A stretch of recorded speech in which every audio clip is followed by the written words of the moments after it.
RadioNext.tv. You are listening to Warp and Woof Radio. Dr. Mark Eckel, Harold H.B. Bell in the house, as we are each and every Wednesday, 10 a.m. to 12 p.m. Eastern Standard Time. And you are going to love this show today. Dr. Mark, talking about down-home common sense with humor. Yes, sir. Have special guest, Lori Borgman. She's coming in. She's a syndicated columnist, and she's going to come in. And the first hour, though, we're going to be talking about where wisdom and life connect with comedy. That's right. Dr. Mark, anything else you want to tell me before we take this break and come back? I'm fired up about this comedy thing, you got a big smile on your face, man. I'll keep one. Yeah, basically this is what we do every week. Warp and Woof, vertical, horizontal threads, making fabric. Jesus, Colossians 1:17. By him are all things held together, including humor, including wisdom, including down-home common sense. We're bringing it all together. All right, well, we're going to come right back, and when we do, you're going to find out some things about comedy that relates to proverbs and wisdom and knowledge that you might not know. So you stick and stay Warp and Woof Radio on the Cool Groove site on RadioNext.tv. And we are back. Warp and Woof Radio, Dr. Mark Eckel, Harold H.B. Bell. I took you there, didn't I? There was some old cool man in the gang, man, you know, before they started singing. Summer Madness, 1970-something. We are here today on the Warp and Woof Radio show, and I'm extremely happy because I'm always happy. Yes, you are. We're talking about down-home common sense with humor and how it relates in the book of Proverbs. So let's get right at it. What is the origin mark of the word comedy? I mean, you go back to Greek and theological terminology. Let's get with it. Yeah, absolutely. So this is a really important idea. So hang in there just for a second as I explain a couple of these words. The words cosmic and comedic have similar roots. So comedy literally comes from the Greek meaning village, while cosmos in the same language focuses on order. So humor literally is cosmopolitan. It's an ordered city. That's what cosmopolitan means. So revelry or comedy is born of a universal order in the cosmos. So here's the phrase that pays. Cosmic comedy. In order to be funny, there must be order. Let me repeat that. Cosmic comedy. In order to be funny, there must be order. So there's always going to be a link to these religious impulses that are necessary to understand laughter. Our laughter literally contains the hope of redemption. That is, that somebody's going to save us, something's going to save us, that we have this hope. A comic society, however, can never lose its moral sense. There has to be a standard, a rightness, an ought. There needs to be a form or a foundation for laughter.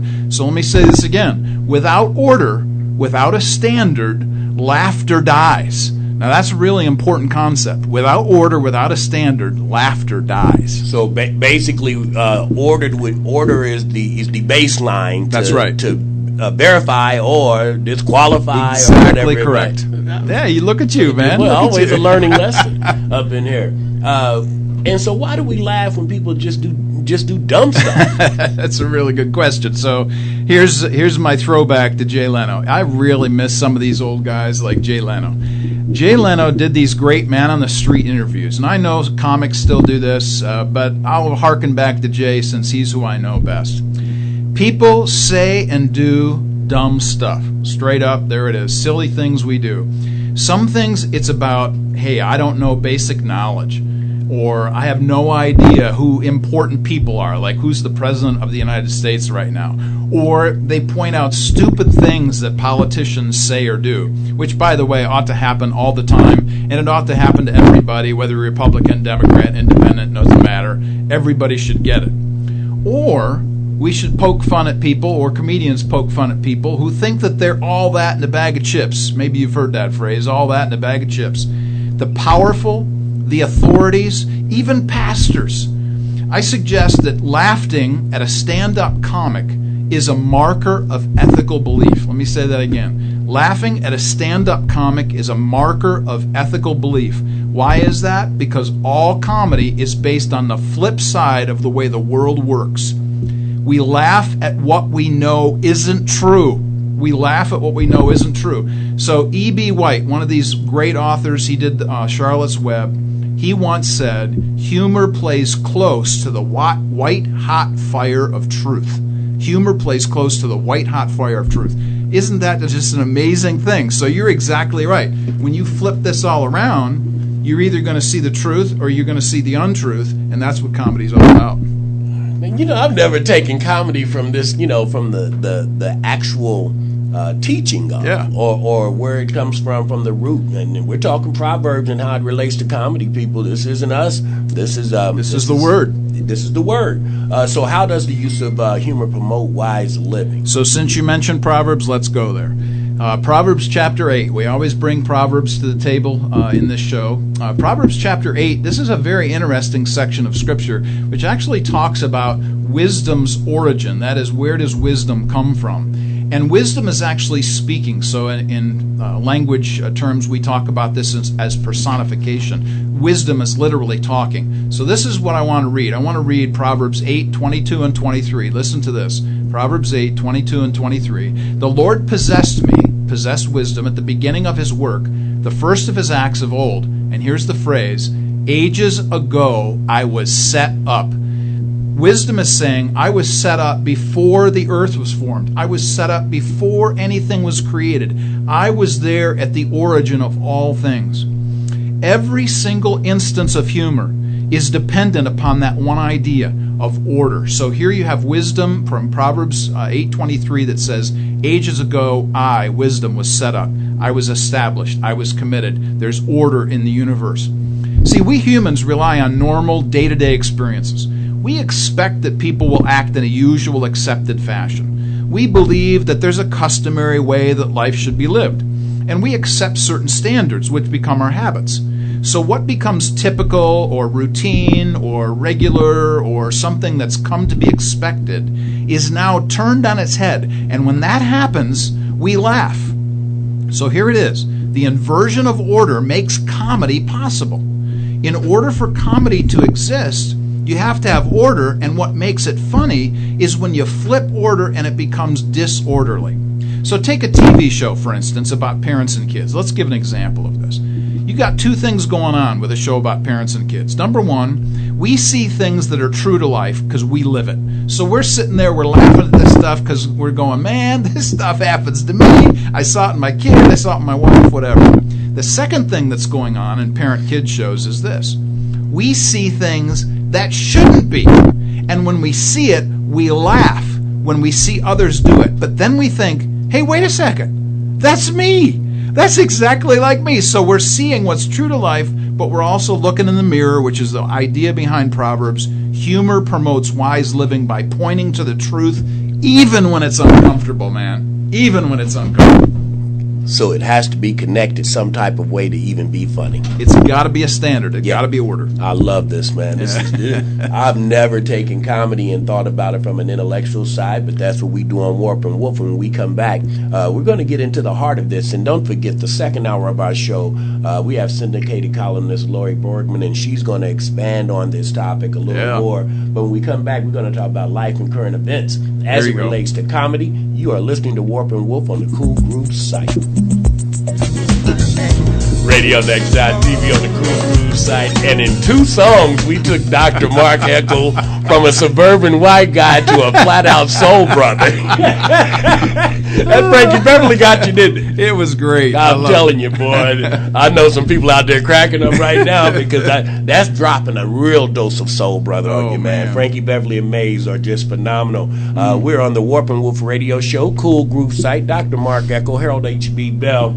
At the top of the hour, Miss Lori Borgman will be on, syndicated columnist, and you do not want to miss this interview. Mark, comedy, man, we are having a good time, and we always do, but we're always giving some wise and real knowledgeable information on how life relates to Proverbs. And we also want to mention the Comenius Institute, the great sponsor for this show. Tell them a little bit about Comenius. Yeah, Comenius Institute, a bridge for high school students going into college at IUPUI. We meet weekly during the school year and do all kinds of fun stuff outside of that as well. But the connection is always about academic, intellectual distinctions and answers to questions that students have, and it's a great time every week. And as we continue to build this network of people The Comenius Institute now is people are courting your services now to come outside of the IUPUI arena and just teach this format in other areas. And as we continue to develop, we want to know how maybe we can start chapters. Yeah, exactly. To still breed that same message and awareness. A lot of these young people we have found out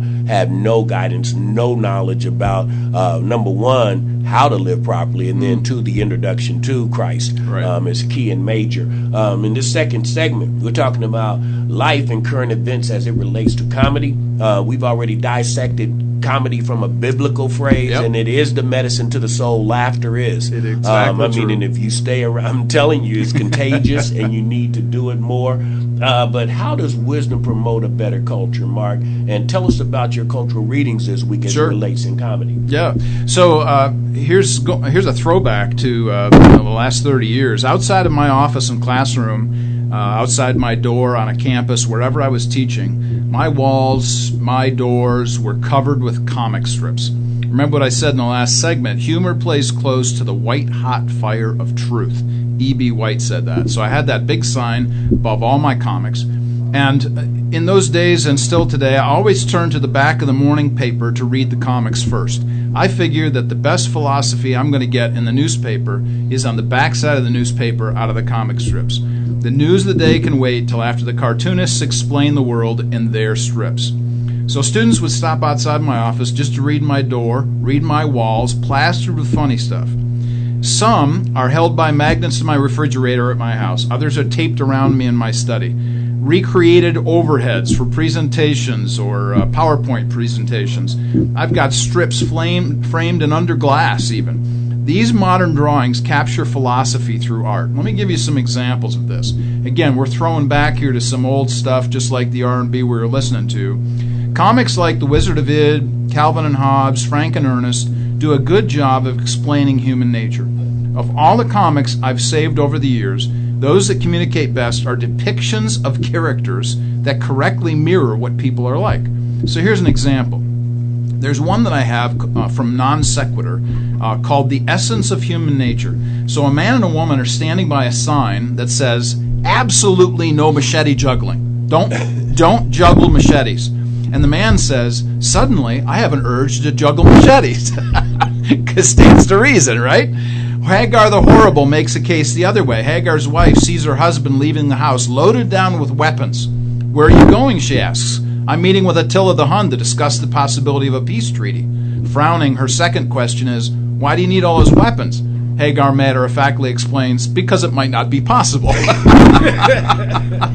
This shows us for what we are. Reality. Yeah, exactly. And you know, it's amazing that we're talking about this right now, and especially when you're talking about comic strips. And I'm noticing that the longest-running shows right now on television over years are The Simpsons, Family Guy, all those shows on Fox, the adult cartoons, because they are cutting-edge, hardcore comedy that is so, as you mentioned, so flip side and so close to reality that people relate to it, and that's why they probably have that staying power. Exactly true. Give us some examples of some Christians who are making an impact in comedy, if you could, sir. Sure. So I've got two for us this morning. If anybody's out there that wants to check on their computer, go to qpolitical.com. That's Q, the letter Q, political.com. And find the Tim Allen interview where he shares his story about coming to faith in Jesus. In fact, in this segment, I have it right here on my computer screen. I'm looking at it. He says, I always do ask whoever put me here. I talked about him as the builder. He's speaking about Jesus here. What do you want me to do? These are Allen's words. I just want a relationship with whoever built me. This is too much, too weird that it happened by accident. I don't believe that it happened by accident. Then he goes into talking about how his past life was full of torment and shame and deprivation. And he says, I realized how fatigued I was and how much I was missing in my own life. So if you've got a chance to check that out, but also check out the 5-year running Last Man Standing comedy that appears on ABC. It runs on other channels as well. Go to Last Man Standing, a wonderful comedy. As I suggested earlier, everybody gets it. Republicans, Democrats, liberals, conservatives, doesn't matter. Everybody's getting nailed, and that's the wonderful nature of it. It's really funny stuff. I highly recommend it. But there's a second guy. And I always think about this guy when I think about comedians, because, man, he just shows up on the screen. He makes me start laughing. So I'm going to just let this play for you. This is a YouTube clip. You all listen real carefully now to what this man has to say. I suspect when you hear his voice, you'll know exactly who he is and who he's talking about. Ladies and gentlemen, it is my honor to introduce a man who needs no introduction. His credits are too long to list. He has done the impossible time after time. He has, out of a manger in Bethlehem, Jerusalem, by way of heaven. His mother is still headlining in the Catholic Church today. His daddy is the author of a book that has been on the bestseller list since the beginning of time. He holds the record for the world's greatest fish fry. He fed 5,000 hungry souls with 2 fish, 5 loaves of bread. He can walk on water, turn water into wine. No special effects, no camera tricks. He has a headshot on every church fan across the country. Even before the kings of comedy, he was hailed the king of all kings, ruler of the universe, Alpha and Omega, beginning and the end, the bright and the morning star. Some say he's the Rose of Sharon, and some say he's the Prince of Peace. Get up on your feet, put your hands together, and show your love for the second coming of the one and only. Now, Look here, man. Look, we get ready to go to break on that one. We've got one more question in this segment, but we get ready to go to break, and guess what? We're going to follow that up with some real good Falling in Love with Jesus. We'll be right back on Warp and Woof Radio. And we are back, Warp and Woofing it on the radio, man. I had to throw that in there after that. Steve Harvey introduction of the man himself. Boy, that was powerful. And we're here today talking about comedy as it relates to Proverbs and as it relates to a Christian walk. I know sometimes I come so close to the edge, and I have to prepay on my debit card, my prayer debit card, Mark, on Saturday when this guy named Jumbo takes over. He's a, it gets a little, it's comedy, but it gets a little edgy. Also, we want to give some shouts out to some people that we know are out there listening. I know Miss Virginia Eckel is out there listening, otherwise known as AKA Ma Eckel. Hey, Mom. I just love it. But this is a great, great show. At 11 o'clock, we're going to have Lori Borgman. She's coming in, syndicated columnist and comedian, and she's going to bring humor to the forefront on us. But, Mark, before we left, we need to know about some of the people and some of the movies. And talk about the importance of wise living and comedy in those movies and how it all brings Christ and living and humor together. Sure. I'm going to mention 5 I've got here today. Comedies are really interesting beasts because some of them, honestly, just aren't funny. But here are a few that are. One is called Here Comes the Boom. This is the zany antics of Kevin James. When I first watched this movie, I didn't think I was going to like it, but I really did. Here's a guy who goes out to the mat, WWMA kind of stuff, and he wants to go out and make money for extracurricular funding at a school. It's really funny. Here comes the boom. Lost in Yonkers is an old one, 1993. Mercedes Rule. She plays kind of a crazy aunt. Actually one of the wisest people in the whole house, but she gives life and laughter meaning in that particular house, Lost in Yonkers. Another one, The Devil Wears Prada. Meryl Streep, one of our great actresses, The Devil Wears Prada. Many reasons I love this film. I talk about it consistently. Wisdom and learning from one's mistakes, taking a different path and keeping with wisdom, all that stuff fits. Raising Helen is another. Raising Helen confirms that pastoral care can be well represented in a movie. Actually, for the betterment of all the people around. Raising Helen, I highly recommend that one. And then one more. Back in the day, this was a kid's film, but I still like it. This is James Earl Jones' wonderful presentation. The joys of what it means to be young and have friends and be neighbors. The Sandlot. The Sandlot. Who can forget The Sandlot after seeing James Earl Jones? I love it, man. And it's relevant and it's needed. And please go check out some of those movies. And those are the types of movies that you can watch with young people. Yep. And then explain and have some dialogue afterwards. Right. And that's really the importance of watching the movies, as you mentioned before. Who are some of the Christians in Indianapolis that are doing good things through writing and speaking? Sure. Well, I'm just going to stay right here for a minute on pastors. I was with my son-in-law this last weekend, and I heard him preach. He's a really good preacher. He's not been trained to preach, but boy, does he preach good. About 150 years ago, his words would be on the front page of the Indianapolis Star. So think about this. Every single week, a preacher creates a brand new work of art, and if it's not recorded, it's gone after 45 minutes. I think that's a really important idea just to throw out there to everybody who's listening. If you're listening to preaching every single week, you're listening to a work of art. You're listening to creativity. You're listening to something that's bringing wisdom and light to the world. Let me give it to you this way. Why do we sing the national anthem before every game, before every football game, baseball game, or whatever? My question is, did we forget? No, we honor, we remember, we rehearse to each other our beliefs about this country. Well, every church service, every single week does exactly the same thing as a ball game. We are remembering, we are honoring, we are rehearsing why we're there to worship the one who has given us all things. And so when I think about people that are doing good in Indianapolis, writing and speaking, I'm first of all going to just land right on pastoral staffs and the important work they do every single week. And it's a heck of a job. I tell people all the time, they're men that have been given a special gift, an anointed gift to orate to an audience, to a public forum. And that is not easy. No, it's not. As I tell people, sometimes I talk and people won't know that I'm really, really just a real diehard Christian man.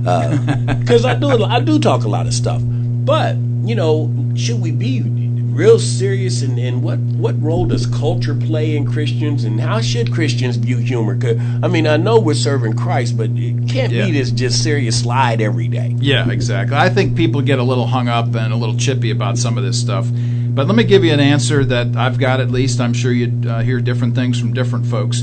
Of course, I'm going to always say, one of the taglines for this show is do good, do good, do good. So the key to all of this, whether we're talking about humor or anything else, is what is the benefit to this to other people? So here are two ideas. I think humor does two things. It either demonstrates our desires for sympathy, or it displays our hypocrisy. Sympathy or hypocrisy. So let me explain what I mean by this. I believe, for instance, you mentioned The Simpsons a moment ago. I believe that The Simpsons is really good because it actually gives equal opportunity for defamation, for cutting people, for humor that exposes the dark side of human nature. It points out our inconsistencies and our hypocrisies of all groups. Think about The Simpsons, man.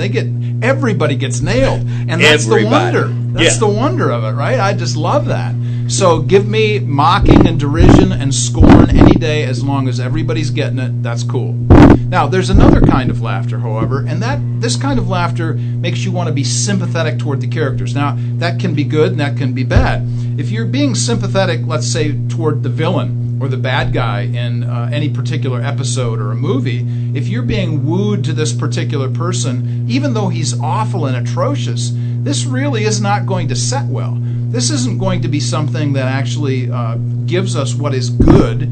Instead, we're focused on somebody that's doing bad, and we're laughing at it. So let me come back to The Simpsons just for a minute, because this show has been on the air for, get this now, 27 years. Wow. Here is a quote from an article that I read some time ago, a couple years ago. Here's the situation. The heart of The Simpsons is the family, and the heart of the family is often religion. The family goes to church together. They occasionally say bedtime prayers. They boast an evangelical Christian as a neighbor. You remember Ned Flanders. And by continually casting a comedic light on matters of faith and family, The Simpsons remains as relevant as religion itself. So the whole idea of, let's say, for instance, a stand-up comic that's a Christian does exactly the same thing as a stand-up comic that's not a Christian. He's maybe not as coarse or as crass, doesn't use cursing and that kind of stuff, but he's doing exactly the same thing we started with. He's identifying the order of life, and he's flipping that over and saying, look at how much we mess up. See us here. And you got a lifetime of material. Oh, that's the reason The Simpsons last so long. Right. I mean, because if you're emulating life, that's right. It's never ending. The comedy is never ending, and they can stay current. It's genius when you think about it. I'm gonna tell you, I used to be sympathetic. I used to love Mr. Burns. He cracked me up. Just to let you know about it. Give me some examples, since you're a writer and a public speaker.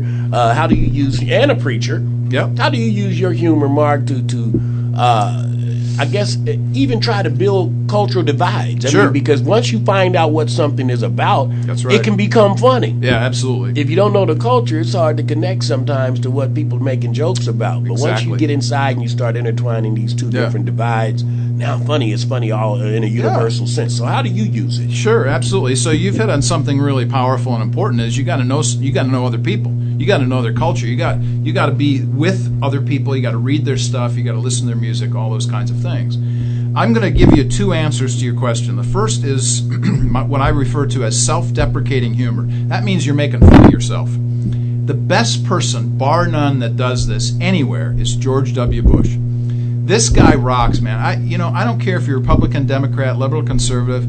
Everybody loves this guy when they get to meet him. In fact, people will say, walking away from meeting Bush, they'll say, I want to sit down and have a beer with this guy. I'm the same way. I mean, I thought he was a lousy president, just personally, but I would love to rock with George W. Man, he's cool because, and the key to Bush is that he's the king of the one-liners, and he makes himself the target of his own humor.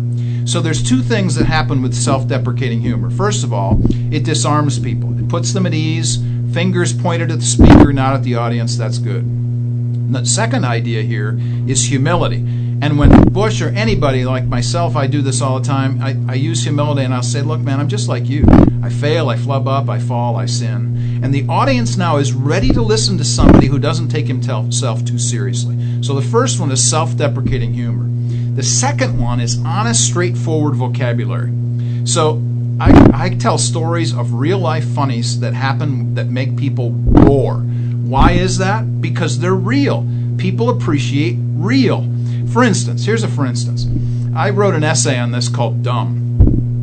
There were weeds growing up outside my front window, and so I wanted to kill all the weeds, right? So I thought to myself, guess what kills weeds? Salt kills weeds. So I'm dumping salt all over the weeds, all this kind of stuff. Pretty soon the weeds start dying. But guess what else? I killed the tree, man. I killed the tree. Forgetting that it's rooted in the same soil. Huh? And I'll never forget. Here's the last thing I'll say about this in terms of vocabulary. One of the first times I was teaching at a college here in town, I used the phrase pompous ass, which refers to somebody who's really arrogant. And I'll never forget a guy in the back row. He is rolling in the aisle and he yells out, "You are my favorite professor ever." Now, why did he say that? Because it's real, man. People relate to real. Yeah. I've been called a pompous ass just in the last couple of days. On that note, we're going to come back at the 11 o'clock hour. Lori Borgman is going to be in Syndicated Columnist, and this is Too Live, man. We are talking comedy in the spiritual realm. That's Proverbs, warping and woofing on the radio on the Cool Groove site. We'll be right back. Enjoy this musical break. And we are back, RadioNext.tv, Warp and Woof Radio, sponsored by the Comenius Institute, Dr. Mark Eckel, Harold H.B. Bell, every Wednesday, 10 a.m. to 12 p.m. Eastern Standard Time. And Mark, we have our fabulous guest in studio today, Miss Lori Borgman. And before we get to her, please remind our audience about the biblical philosophies of common sense humor. Okay, sure. So what we said in the first hour, I'll give you the basic definition. In order for something to be funny, there must be order. A comic society cannot lose its moral sense because without order, without a standard, laughter dies. So if there's no standard, if there's no order, if there's no cosmic ordering of comedy, then there is no comedy, and that's the key out of Proverbs chapter 8. And the more you're connected, that means the more you'll laugh. Yeah, that's right. Exactly. So learn something, people. Yeah. So, Lori, welcome to the show. This is going to be great today to have you here. The first thing we always ask everybody is tell us about yourself, your family, your present pursuits, life goals, and specifically, I think important for everybody listening to this would be how your Christian beliefs have formed your views of humorous writing and speaking. Oh, gosh, it sounds like a resume, Mark. I don't know if I was quite prepared. I'm married. I've been married for a long time, 35 years plus, I think. I'm glad he doesn't remember either. It makes the marriage easier. We have 3 grown adult children. They're all married and reproducing themselves at a rapid rate. We have 9 grandchildren. Oh, wow. That's fantastic. Ages 6, 5, 5, 4, 3, 2, 1, 7 months, and 3 months. It spells chaos when we're all together. I stock 3 sizes of disposable diapers, nursing pads, 2 cots, 2 pack-and-plays, 2 potty chairs, and 2 portable high chairs. Wow. So life is chaos, and I largely live food, thinking what to cook for a group that big. I didn't know food would be my life at this stage. We live in Indy. We've been here a long time. I think we're Hoosiers. We go to the state fair sometimes, but I've never eaten a deep-fried Twinkie. Oh, please. Thank you for that. Yeah. Is that what you wanted to know? Oh, yeah, just, life and all of this. I mean, anybody who's listening to this can tell already that you're a humorist. I mean, all of this kind of thing kind of just flows out of you so easily. Did that kind of have an origin in and of itself? I mean, from your family, your background, anything like that?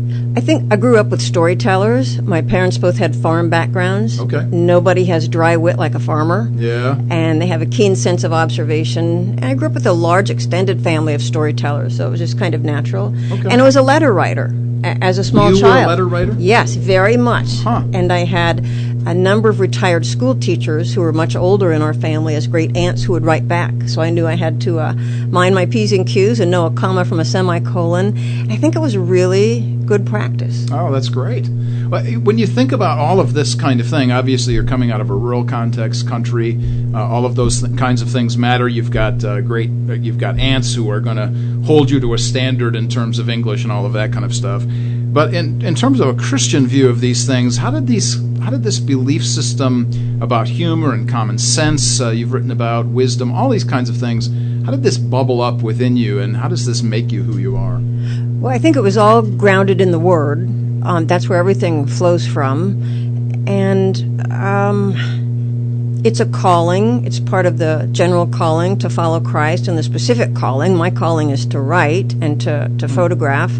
And it kind of happened. It was one of those doors I didn't expect to walk through, but God opened it, and I know someday the door will close. But when it does, that too will be of God's doing. But when that door first opened, I knew there were 2 things that would be important to me as a writer. That 1, I never wanted to bring dishonor to the name of Christ. And 2, I wanted to be genuine. I wanted to present family as a blessing, but at the same time be honest that that same family that's a blessing can drive you straight up the wall, make you lose your mind. That's true. We talked in the first hour about the interesting dichotomy, really, 2 sides of the same coin, that comedy and tragedy literally live with each other. So that kind of idea that family can produce not only humor, but also this desire to maybe run away at times. Oh, absolutely. We laugh to keep from crying. So we've really hit on the whole kind of laughter emphasis during this whole show, and you've talked about where you've come from and why this is important to you, coming out of the Word and so on. When you think about any kind of development along the way, was there any kind of education that prompted this? Was there something that kind of manifested itself along the way? You mentioned calling, but was there any kind of specific education? Well, I went to journalism school at the University of Missouri. I think they still claim me. I went to journalism school because I intended to go to law school, and a journalism degree was a good background for that. I worked through college in part by working in law firms, and found out that I really didn't want to go to law school. Okay. Yawn. I was ready to work, so I finished 2 programs as a photographer, photojournalism, and news editorial writing. And I think often God prepares us to do one thing while we're doing another thing. Okay. So I actually worked as a shooter for a number of years. But Shooter? A photographer. Okay. Yeah, no, 38, just a 200 millimeter lens. And that makes you observant. You notice mannerisms. I notice how you're sitting. I notice how the light falls, where the shadows are, the wrinkles in your coat. Not that it's not ironed, listeners. It is. And then I stayed home. We began having children. We had 3 babies in 4 years. We found out what was causing that. And I traded in my camera bag for a diaper bag, and I started writing from home. I didn't really intend to do that, but I started writing, trying to market freelance columns, and eventually found some traction there. And the columns led to speaking engagements, which I never intended to do. But when we moved from the Northwest to Indy, I picked up a job teaching at IUPUI. I never intended to teach. I was terrified of public speaking. Those students the first 2 years are probably entitled to a full refund. I typed out every note and stood at the front of the class shaking the paper as I read. I was terrified. But I didn't know then that God was providing training for me to do public speaking later. Oh, neat. So about 10 years later, I was able to speak without the urge to vomit before going to the microphone. You had mentioned before we went on air today that radio kind of terrifies you because there's no delete button. It's so dangerous for a writer, so dangerous. I have many opportunities to recraft what I want to say. There's one shot here, it's out of my mouth. So forgive me now in advance. I apologize to those of you I have offended or I'm about to offend. Boy, you sound like a politician now. We were actually, when we do this show, we set this all up with questions and so on, and I come in loaded with notes and all of those good things. You're a syndicated writer, and I know that some people might know what that is, but why don't you refresh your memory? What does that mean anyway? It means I'm presently owned by the 4th company that's owned me by Tribune Content. It's the distribution arm of Chicago Tribune, and they send me out with a group of other writers to 400 newspapers and media outlets every Tuesday in the United States and Canada. Now, that doesn't mean that I run in all 400 newspapers or outlets. That means that I'm an option for those newspapers, and some run me on a regular basis, some pick and choose. This fall will be 25 years that I've been working as a columnist. Oh, congratulations. That's a long time. It is. Because columnist years are like dog years. It's really like 175 years. I don't know actually how I've survived this long. I think by having clean copy and keeping my head low. There you go. My husband is also a journalist, and so we have witnessed the rise and the fall of a great industry that used to be called the Fourth Estate. It was seen almost as the check and balance on the system of checks and balances. But both being journalists, I say it's like having 2 deck chairs on the Titanic. Oh, yeah. So the end is in sight as far as you're concerned. All right, which is why I'm having dessert. So you mentioned just a moment ago about the issue of writing, and you talked about it in terms of dog years. I just want to follow up on that idea because it's fascinating to me. When I think about writing and I think about how hard it is to write, I think about somebody like you and I just shake my head. I can't imagine how you come up with something new every single week. Man, I shake my head too constantly. I don't know. I don't know. Okay. Does it just come to you? I mean, that's an honest question to answer. Those are good weeks. Those are good days. No, it doesn't. It's really work. It is work to face a blank screen, to try to think what might people be interested in, what's happening to me, what's trending in the news, what are the cultural trends right now, what's interesting, what form of storytelling should I take? Do I need to mix it up? All of that matters, yeah. When I think about writing, I write once a week at Warp and Woof, and it's always a travail, I think, because it takes so much time and energy, depending on how you deliver this system. It's really nice to have somebody else deliver it for you, in this sense that somebody else has kind of taken this and kind of dumps it in 400 different slots for you. That's kind of nice to think. That's very nice.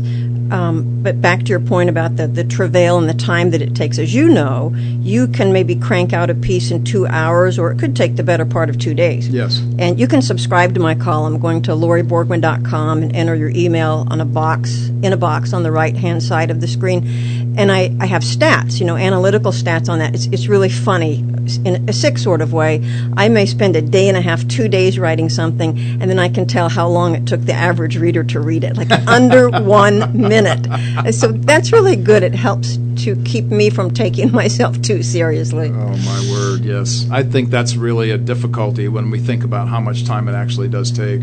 I was telling somebody the other day, in fact, that one of my last segments that I wrote a couple weeks ago, actually, on a very difficult topic, actually took me 4 months to write that thing, because it took a lot of gathering of information. You have to say things a certain way. Do you feel compelled by saying things a certain way? Sure. And there are ideas that germinate for months or years. You're waiting for the hook, or you're waiting for the relevance, you're waiting for the story to illustrate a concept. Yeah, all of that matters. Mm-hmm. I'm actually teaching a course right now called Cultural Analysis and Engagement, where I'm talking to my students about framing ideas and how do you set things up in a way and in a voice with vocabulary and stuff that matters to people.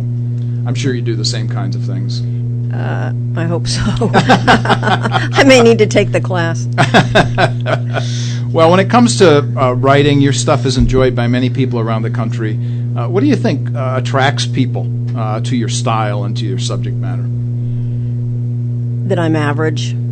Okay. I'm pretty normal, as far as we can define normal these days. But I'm pretty average. I'm sure on my tombstone they'll write that. She was average. We give her a C.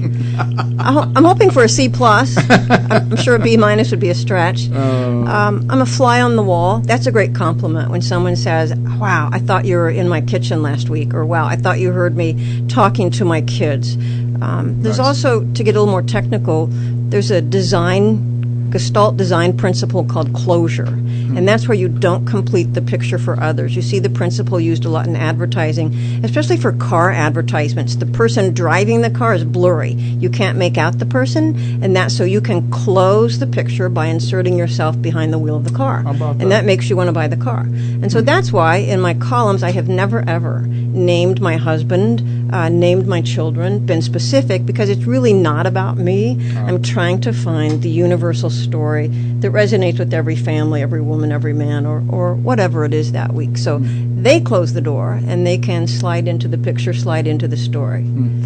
So it's all about the human essence of what everybody goes through. This sounds so much more heady than what I really do, Mark. I like it. Let's keep going.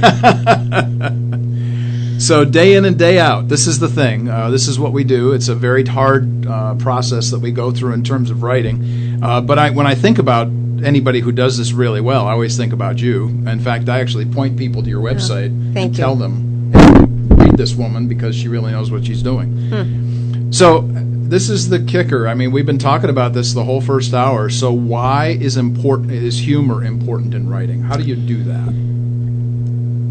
Oh, why is it important? I think it's important because it puts people at ease. But sometimes I question. I mean, every Monday when I sit down at a blank computer screen, I ask myself, why am I doing this? Why am I writing humor? I'm fiddling while Rome burns, right? In a way, but I fill a niche that no one else fills. There are tons of other pundits doing politics and things like that. And then I'll get an email from a reader saying, thanks, I needed that laugh. It's been a hard week. Or I remember a woman at a book signing who opened a book for me to sign, and she said, you don't know what this means to me. My husband died of cancer. This is the first time I laughed since he died. Wow. Those are little things, and I don't mean to magnify that or magnify the importance of what I do, because I don't think what I do is terribly important, but it's the part of the body that God gave to me. I mean, probably the equivalent to the fingernail on your little finger or the pinky toe. But it's what I do, so I try to do it well and focus on that. Maybe it's just a break from the routine, the mundane, the bills, the bad relationship. Sometimes humor helps you back up and gain a new perspective, because in some cases you take your eyes off yourself and you laugh at life. That's another point I'd like to make. People ask how I got funny. I'm not funny. I simply observe life and I write what I see. Okay. So the observation of what is in front of you is what's funny. Right. Yeah, all of that matters. When we think about these kinds of things, I'm always mindful of the fact that we have a schedule to keep, HB, and we want to make sure that we give enough time for the second segment here. But I'll turn it over here to you. Okay, we're going to take a short break, about a 6-minute and 30-second break, and then we're going to come back, and Lori is going to continue. And you are funny. I'm sitting back there listening like just a regular listener. We'll be right back on Warp and Woof Radio. And we are back, Warp and Woof Radio on the RadioNext.tv. Cool Groove site. Dr. Mark Eckel, Lori Borgman in the studio. And Doctor, take it away. This is getting good. Yeah, man. We've been having a good time all day today talking about the idea of comedy and how it necessitates a cosmic order. And somebody has to set that up. And, of course, since you're listening to a Christian talk about these kinds of things, we know where the cosmic order begins and originates, and that is with the personal, eternal, triune creator of the universe, Yahweh of the Old Testament, and he is still here today serving with us through his Spirit. We wanted to come back, Lori, to this question of humor and the question of humor and as it being important in writing. And I asked you before the break why it's important. Now I want to ask specifically, where do you go to find humorous ideas, or when is it that you come upon these things? Do you have any ideas about that? Well, I write family humor, so watching people, observing people, listening, standing back, watching relationships, how people relate or don't relate, because we're all broken. I mean, yes. Our entire family in my life is a lesson in entropy. And I think that lends itself well to humor. If you expect things to break down, breaking down is a big part of humor. You have to set something up well to collapse it, and it's the collapse that is funny, as long as it's not a tragic collapse. Yeah. And again, the fine line between comedy and humor. Tragedy. Well, yeah, that's a really important point, because, again, we were making this point in the first hour that comedy and tragedy are really two sides of the same coin. And in order for something to be funny, you have to actually establish the order of it first. Yes. I would say a recent incident, we had 4 grandkids, and we took them to Steak and Shake. 5-year-old twins, a 3-year-old, and a 1-year-old in a high chair. And we kind of lined them out in the car about the behavior we expected. Okay. And they were doing very well, putting the things, the drinks with lids on them in the middle of the table, and I expected someone to stop by and compliment us on how well behaved they were. But the waitress kept dropping off napkins every time she walked by, and the girls ordered milkshakes and put those in the middle of the table. They're doing great. And one of them had a dribble on her shirt, and I took a napkin and turned to wipe it off her shirt, and I elbowed her milkshake. Oh. And it just spread all over the table, and I'm throwing milkshake overhand back onto the table. My husband gave a half a glass of milk. He didn't want anything to waste to the baby in the high chair. She batted it out of his hand. It made like the arch over St. Louis. It covered him. The preschoolers were hiding under the table crying. They were mortified by the spectacle when it was time to go. And when we stood up to leave, because my pants were wet, my shoes were suctioned to the ground, and I had on a black sweater I'd tried to rub clean with a white napkin, so it had white balls all over it. But we stood up to go, and we looked like we were incontinent. I mean, we both had ice cream and milk all over our clothes, and we wondered if we'd be stopped, at the height marker that they have by the door of Steak and Shake, because burglars love steak burgers, right? We thought we'd be stopped, and someone would ask, are you competent? You go into that thinking the disaster will be with the children. Mm-hmm. And the surprise is that the children never want to go back to Steak and Shake with Grandma and Grandpa, because they were the disaster. We like a twist in the plot. We like a surprise. We don't even mind being embarrassed by humor, as long as it's a gentle embarrassment, not a mean embarrassment. But that also leads me to, it's harder to write humor today because we are so incredibly hypersensitive. And no matter what I write, it doesn't matter what fluff, innocuous piece I write, someone will be mad. And they'll be offended, and they're so faithful to let me know. And then I've said before, the only topic I can really write about safely and make fun of is myself.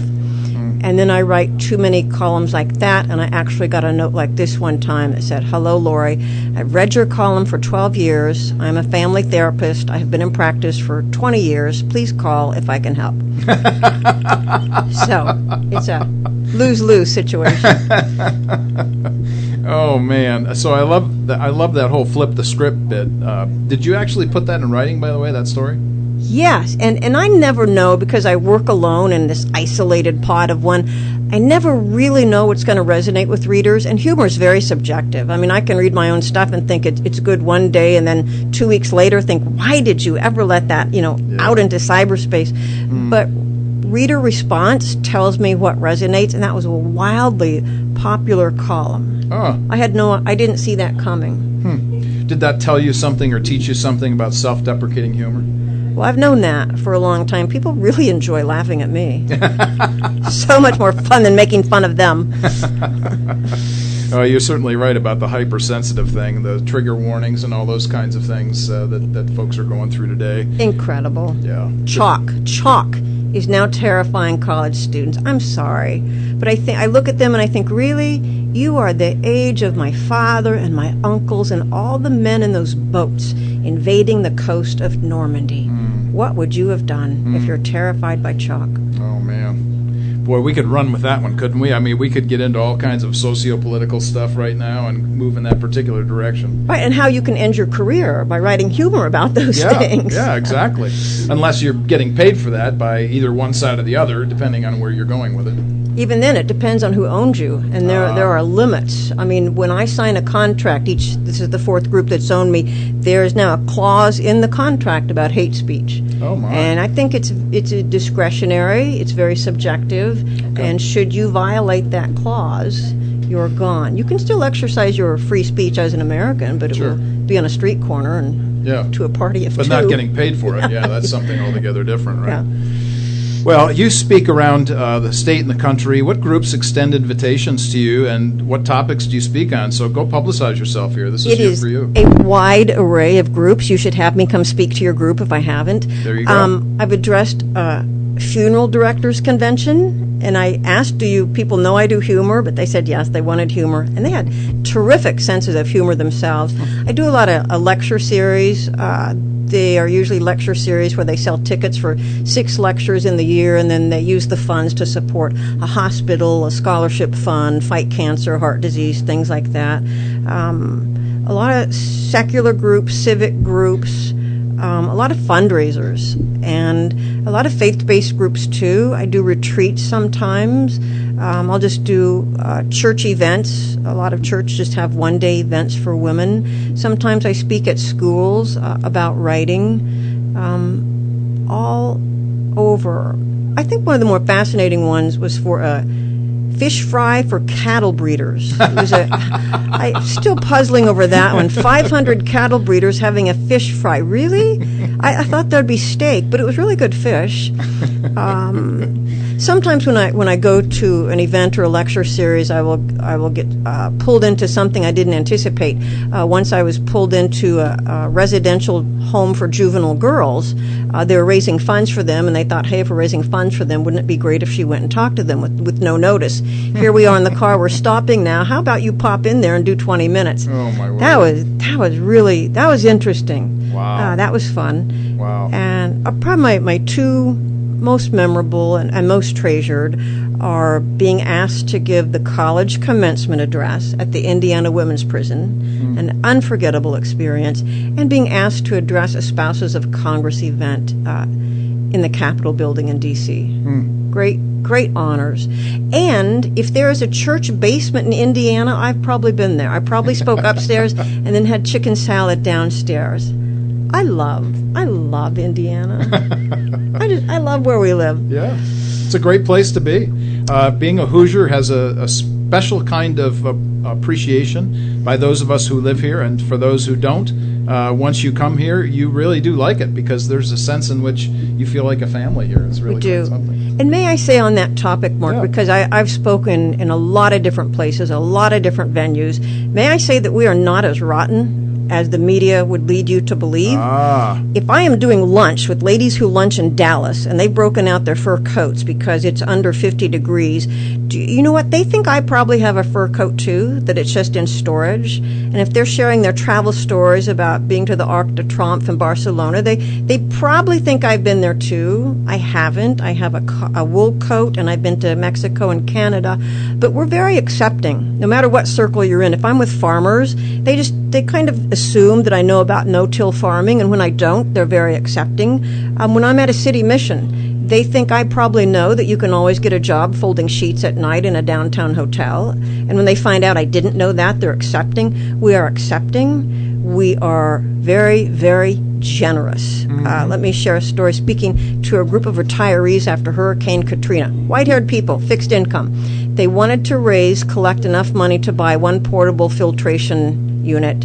They had lunch. Someone counted the money. He came back and reported they raised enough money for 4. Oh, my. We are accepting, and we are generous, and we are better than what you're led to believe. You know, man bites dog is always the story.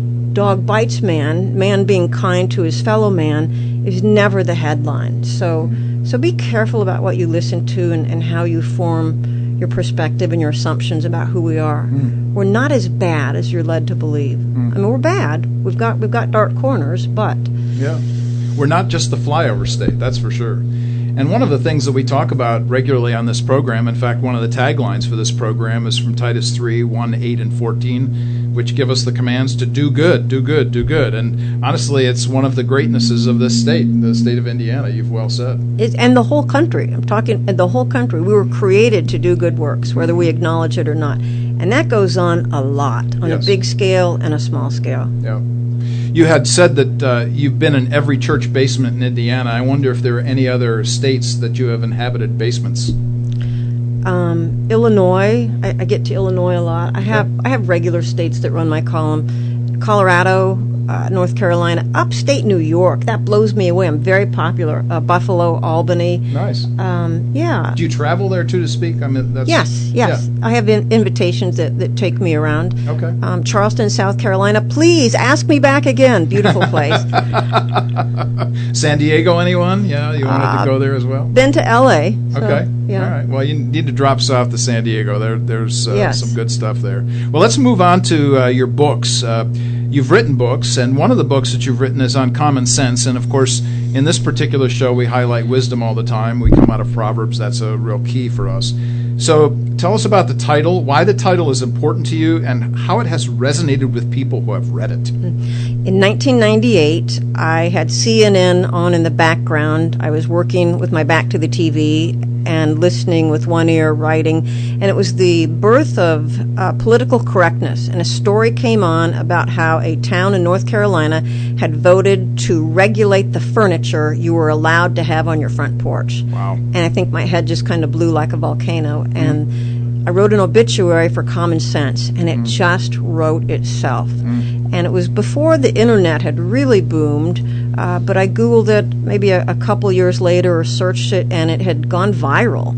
It was all over the place. And to date, it has been published in 11 countries, Wow. translated into 5 languages. If you need it in Greek or Icelandic, call me. I can get that for you. And then I was on the Glenn Beck show years ago. He had me on his Fox News show to talk about the piece, and he said, "What was your favorite part of writing that obit?" And I said, "Listing the survivors." And he said, "Me too, I love that." In the obit, I say, Common Sense was survived by his wife, discretion, his son, reason, his daughter, responsibility, or flip that, and his 2 half-brothers, dimwit and halfwit. So I went back and I wrote personality profiles for all of his survivors and tied it to Common Sense. And then at the end of it became a very little book, addressed what we can do to revive common sense, and it has to do with virtue Yes. and goodness, and have some quotes that I think are helpful or good to contemplate. And my great claim to fame is that in one of the recent debates, apparently John Kasich referenced the book. Wow. But we'd been having trouble with cable, and our cable went out at 10 o'clock, so we just went to bed. And then the next day I was slammed with all these references on Facebook and email. Hey, did you hear John Kasich reference your book? So Nice. Well, that's pretty cool. Yeah. I mean, a presidential running person here that's going for the presidency, and they're reading your stuff. It's got to be very fulfilling. Depends on who's reading it, I suppose. Yeah, I wasn't going to say that. I wasn't going to go there. But Okay, I'll leave that alone. We'll go on to the next thing. Would you like to just one more time promote yourself, please, to everybody listening, your website, where they can find the book, all that good stuff? Oh, thank you, because I'm a rotten marketer. And I'm even worse at bookkeeping. My husband says he'll enjoy visiting me in prison. Just kidding, IRS. Don't target me, Lois Lerner. You can find me at loriborgman.com. You can subscribe to the column there and get it delivered to you every Monday by email for only $59.95. I'm just teasing. It's free. You can follow me on Facebook, but I'm never there. I'm more likely to be on Twitter. I love the speed of Twitter, at Lori Borgman. All of my books are available through Amazon, and if they're out of print, they're an ebook. Okay. So let's go on to some of these other books, though, because you've written other books. I have. The only fiction I've written is Catching Christmas, and it was addressing the war on Christmas. I love how we get so consumed by the things we're against that we become just as ugly as the ugly we protest. I think it's a fun book. I rather like it, and I usually turn on most everything I've written. But I also say it's the only Christmas book in which the main character does not die. Usually an author kills off the main character, and I can't stand that. You're bawling your eyes out 2 days before Christmas. Nobody dies in this book. It's about a headmaster who becomes so obsessed with the war on Christmas that he loses sight of the meaning of Christmas. And I think there's some tender subplots, and it actually has a loose base on some events here in Indianapolis, the Oaks Academy. If you're familiar with that, you'll know the story about the stained glass windows in their entryway. Then some humor books. I Was a Better Mother Before I Had Kids. That was my first book. All Stressed Up and No Place to Go. A faith-based book, Pass the Faith Please.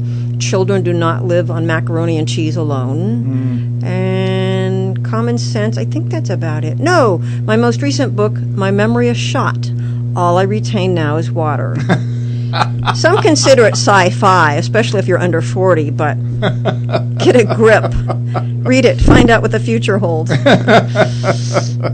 Oh, my word. Robin's birthday was yesterday, so, we've been all about the getting older humor bit. That's really important to us, too. So thanks for making us laugh. I think one of the things that strikes me about just talking with you in this kind of venue is I guess I'd forgotten how deadpan you are. I mean, when you deliver these lines, it's just, you just leave us out in the middle of space and we're left laughing. It's wonderful. Are you sure? Because that doesn't sound like a good thing. That's a very good thing.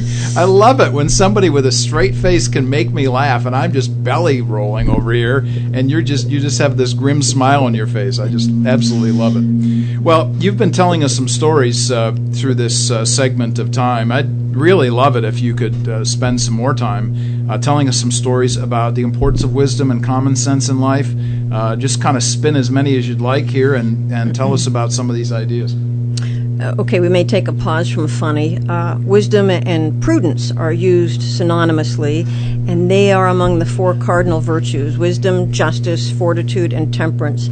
Someone said, I don't know who, but it was probably a Greek, that all virtues flow from wisdom. So wisdom, prudence, and common sense, they're kind of mixed. And the importance of those things is that they allow us to see reality as it really is. And this is critical to where we are as a culture, because right now we are just thumbing our nose at reality and instead opting to adopt a narrative.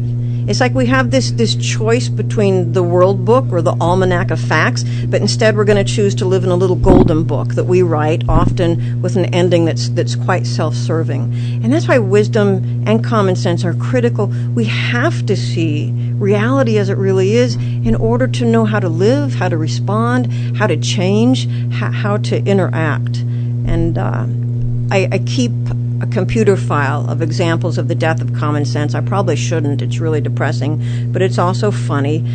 We have become so inside out now that, again, it has an effect on humor. Humor is based on exaggeration. There is very little left to exaggerate because we now embrace the exaggerated fringe as the norm. And woe to you if you poke at that sacred cow. But right now there's a great video clip, a man on the street thing from the Washington Family Institute, where the interviewer has gone to the University of Washington. He's clearly a white male, blue eyes, blondish, light brown hair, kind of on the medium, maybe short size. And he goes up and he asks people, what if I said I identify as a man? And they say, cool. As a woman. And they say, cool. He says, what if I tell you I identify as Asian? And this one particular gal says, that's cool. He says, what if I tell you I identify as a female Asian 6'5"? And she said, that's okay. And he says, what if I tell you I also identify as a 7-year-old and I want to go to first grade? And one of them says, well, the first grade thing, I think people would respect you if you went to first grade. The kid's like 30. But then one of them, who's been okay with everything, identifying as female, Asian, 6'5", draws the line at age 7. And to me, this is hilarious because she doesn't see the flaw in logic at her own illogic. Like, we have taken so many twists to follow where her brain is at that it's a knot. It's a really tough knot. But that's why wisdom is the starting point. Common sense, prudence are the starting points. We must see reality as it is, because that's the place from where we establish order, that allows us to maintain relationships, infrastructure, the permanent things. They're all interwoven. So when you see these kinds of things happening around you, do you ever reference those in your writing? Do you tell those kinds of stories? Humor is easier conveyed in person than in print. You are more likely to be misinterpreted in print, so I'm more likely to include those stories in a speaking engagement where tone of voice, the look on my face can be conveyed that I'm not angry with anyone, I'm not screaming and name-calling, and if anyone has a question or the communication wasn't clear, I can talk to them later. So I don't do a lot of that. Occasionally, it often comes across as bombastic in print. Okay. Do you know what I'm saying? Yeah, absolutely. Yeah. People view us sometimes as belligerent, even though we're really not. But nonetheless, that's how it comes across. A lot of writers are belligerent. They take on a Jekyll and Hyde, I can't even say it kind of thing. I've known writers who are very, very kind in person, and they just become, for a lack of a better word, nasty when they sit behind a keyboard. Yeah. And I don't want to be that person or give the appearance of being that person. Sure. If you want to see me be nasty, visit with me in person. See, that's what I mean about deadpan humor. You just deliver that line, and I'm over here chuckling. It's true. Call in my husband. Let's get him on the line. Well, some folks might want to know about your writing process. We touched on this a little bit earlier. The plan or place to write every week, do you have one? My week actually does have a shape. Monday is deadline day. I file columns with different sources. I have individual papers I contract with in addition to the syndicate. I've been grandfathered in. It's also brush fire day, where I wait for things to go wrong or find an error that needs to be correcting. I update my website, send out the column. It's kind of a hustle, bustle day. So Tuesday and Wednesday are usually a writing day. If I don't have an idea or something in a draft form by then Thursday becomes panic day. Okay. And sometimes something doesn't come until Saturday, and I've just learned to roll with it. Sometimes you need to not write in order to give ideas or just life time to incubate. My quirk as a writer is that I need quiet. I need absolute quiet. And I'm married to a man who grew up in a household full of noise. We get along very well when you consider the fact that we are fundamentally incompatible. So I find a corner of the house. I work from home. People are always so disappointed to see where I work. It's a corner of the family room, or I love when someone calls and they say, "Oh, it's you. I thought it would be staff." And I say, I did too. I'm still hoping there'll be staff, but there's not. It's just me. But I need quiet, and I need solitaire to work. So you don't put on the music or anything? You don't listen to classical, none of those kinds of things? I close the windows because the birds are annoying me. Okay, good. Oh, so we talked a little about this earlier, too, the idea of ideas coming to you and research involves some of both. You want to hit any highlights there? No, I wish there was an easy answer to that. I wish I had like a book that had a topical index and I could just, but I'm always saving ideas, things that interest me, have a file of quotes, people who interest me, relationships. I'm always watching you, always. So I feel like that sometimes, like a pinball inside a machine, when I'm thinking about writing things. It's I always feel like I'm all over the place. Do you feel like that? Until I find the ability to focus, yes, yeah. I have some quotes by my main work area, and could I just share my favorite one? Please. It's from E.B. White. an essayist. He used to write for the New Yorker, and just a marvelous writer. And maybe if you took writing classes, you had to memorize his little book, The Elements of Style. But he says, a writer should concern himself with whatever absorbs his fancy, stirs his heart, and unlimbers his typewriter. A writer has the duty to be good, not lousy, true, not false, lively, not dull, accurate, not full of error. He should tend to lift people up, not lower them down. Writers do not merely reflect and interpret life, they inform and shape life. Wow. That's some heavy stuff. It's lovely, isn't it? It is. Just lovely. It is. It is great stuff. Well, we were actually quoting E.B. White in the first hour. We were talking about humor plays close to the white hot fire of truth. So that's one of my favorites from him. So final words here today as we think about encouragement, suggestions, any warnings, anything you'd like to leave our listeners with here at the end of our program today. I would leave listeners with the same words God gave to Joshua. Be strong and courageous. All of life is about change. Don't run from it. Don't hide from it. Don't live in fear over it. Be wise, be prudent, know truth, and live truth, and know the truth of God. And I'll leave you with, which I find a great irony and proof that God has a sense of humor. He is the immutable, unchanging God, yet He has chosen to plant us in an ever-changing world. The paradox is rich, and I'm sure it's by design that we would cling to the unchanging God as we navigate ever-changing waters. Just be strong. Be courageous. People are looking for people of confidence. Know what you believe, and then practice what you believe. There you go. Man, Lori, it's been great. Thank you so much for being with us here today. I want to give a shout-out to just a few folks who support us. I want to thank Larry and Kurt and Ken in particular, folks who have supported us at Warp and Woof, Comenius. It's been great. Of course, HB, you're always by my side, man. I really appreciate it, and you're the man who makes this whole thing run. Thanks so much. You are my brother, and thank you, Lori, for coming in and just giving us such great words of wisdom today. And remember, people, laughter is the medicine to your soul. Keep laughing. We'll see you next Wednesday, 10 a.m. to 12 p.m. on the Comenius Institute and Warp and Woof Radio. Thank you, my brother. Great show. You bet.